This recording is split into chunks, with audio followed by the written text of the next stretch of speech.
Civil service prelims പരീക്ഷയുടെ 2024 notification വന്നു.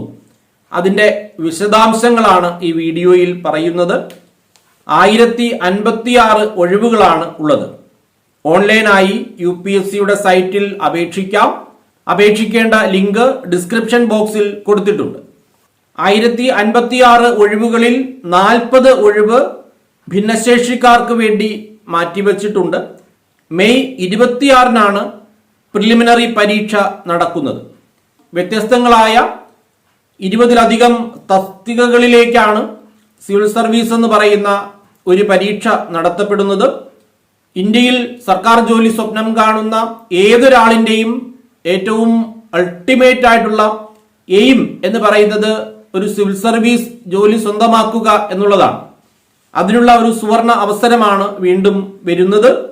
യോഗ്യത ഏതെങ്കിലും ഒരു അംഗീകൃത സർവകലാശാലയിൽ നിന്നും ബിരുദം കരസ്ഥമാക്കിയിരുന്നാൽ മതി. 21-നും 32-നും ഇടയിൽ പ്രായമുള്ളവരായിരിക്കണം. കൃത്യമായി പറഞ്ഞാൽ 1992 ഓഗസ്റ്റ് 2-ന് ശേഷവും 2003 ഓഗസ്റ്റ് 1-ന് മുൻപും ജനിച്ച ആളുകളായിരിക്കണം. OBC-കാർക്ക് 3 വർഷത്തെയും SC/ST വിഭാഗക്കാർക്കും വിമുക്ത ഭടന്മാർക്കും 5 വർഷത്തെയും ഭിന്നശേഷിക്കാർക്ക് 10 വർഷത്തെയും പ്രായപരിധിയിലെ ഇളവ് അനുവദിക്കുന്നതാണ്. പ്രിലിമിനറി പരീക്ഷ 200 മാർക്ക് വീതമുള്ള 2 പേപ്പറുകളാണ് ഉള്ളത്. വളരെ പ്രത്യേകമായി ശ്രദ്ധിക്കേണ്ട ഒരു കാര്യം, നെഗറ്റീവ് മാർക്കുണ്ട്. ഒരു ചോദ്യം തെറ്റിയാൽ 1/3 മാർക്ക് നഷ്ടപ്പെടുന്നതായിരിക്കും. അതായത് 3 ചോദ്യങ്ങൾ തെറ്റുമ്പോൾ ഏകദേശം 1 മാർക്ക് നഷ്ടപ്പെടും. പരീക്ഷാ കേന്ദ്രങ്ങൾ പ്രിലിമിനറി പരീക്ഷയ്ക്ക് കേരളത്തിൽ 3 സെന്ററുകളാണുള്ളത്: തിരുവനന്തപുരം, കൊച്ചി, കോഴിക്കോട്.